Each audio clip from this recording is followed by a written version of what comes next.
मध्य प्रदेश के जबलपुर से हम बताने वाले हैं, जहां पर हिंदू पक्ष की ओर से दावा किया गया है कि जिस जमीन पर मस्जिद बनाई गई है वो दरअसल मंदिर को तोड़कर बनाई गई है। बाकायदा इसके लिए हिंदूवादी संगठनों ने, लोगों ने जो सबूत पेश किए हैं वो पुख्ता है, ये भी दावा किया जा रहा है। तो ऐसे में कलेक्टर की तरफ से क्लीन चिट दी गई थी मुस्लिम पक्ष को और अब हिंदू संगठन उस पर आपत्ति जता रहे हैं और इतना ही नहीं, अब उन्होंने बंद का भी आह्वान किया है।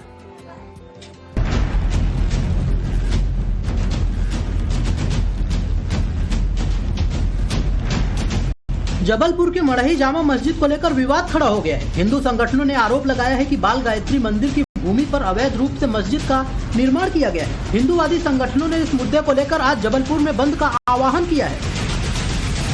सन 2019 को हमारे अंतर्गत ये विश्लेषण मामला आया तो हमने पूरे दस्तावेज निकाले। दस्तावेज के आधार पर हमने देखा कि जिस जगह पे बाल गायत्री मंदिर की भूमि है उस जगह पे अवैध स्थल का निर्माण कर दिया गया।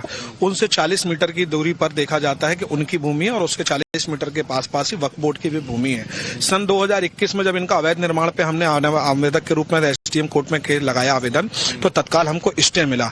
स्टे मिलने के बाद जब तत्कालीन उस समय तहसीलदार की रिपोर्ट, आरआई पटवारी की रिपोर्ट लगी तो उन्होंने बताया कि अवैध है और अनावेदक जिनके ये पक्षकार है जो भूमि अवैध निर्माण के इनका आवेदन को उसने खारिज कर दिया। मतलब ये हिंदू संगठनों का दावा है कि विवाद की जड़ खसरा नंबर 169 की जमीन है जिस पर बाल गायत्री मंदिर स्थित है और ये रिकॉर्ड में 1975 पे दर्ज है। उनका आरोप है कि वक्फ बोर्ड के नाम पर केवल 1000 वर्ग फुट जमीन है जिसका आवंटन खसरा नंबर 165 के तौर पर हुआ था, जो नक्शे के मुताबिक वर्तमान मस्जिद से लगभग 40 मीटर दूर है। मौजूदा वक्त में मस्जिद का निर्माण अवैध रूप से लगभग 3000 वर्ग फुट भूमि पर कर लिया गया है, जिसमें दुकानें भी शामिल है। हमारी मांग है गायत्री बाल मंदिर की जमीन जो है 2400 स्क्वायर फीट वो हमको सीमांकन करके हमको सौंप दी जाए।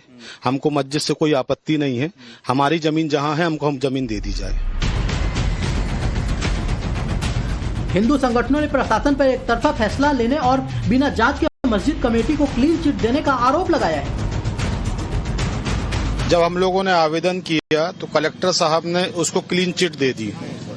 क्लीन चिट दे दी। कलेक्टर साहब ऐसे संवैधानिक पद पर बैठे हुए हैं कि 21 तारीख को हमारी पेशी थी। एसडीएम साहब ने बताया कि 21 तारीख को आपकी पेशी है और पेशी के पहले ये विषय आ गया कि कलेक्टर साहब ने बोला कि यह जो बनी हुई है मस्जिद वो उन्हीं के पक्ष में है। ये जो हिंदू संगठनों के मुताबिक ये कब्जा तत्कालीन कांग्रेस सरकार के दौर में हुआ। बाद जो पुराने लोग हैं, कुछ लोगों के पिताजी खत्म हो गए, दादाजी खत्म, उनके बच्चे बताते कि जब हम विरोध करने जाते थे तो उस समय तत्कालीन सरकार हमें धमकाती थी जेल में डालने का। बहुत से इतने ज्यादा बाहर से लोग आया करते थे कि उनको जान की परवाह हुई, उनको अपने परिवार की परवाह हुई और ये पूरा शासन प्रशासन उस समय का तत्कालीन कांग्रेस की सरकार ने बैठ के प्रशासन के दम पे ये अवैध निर्माण किया।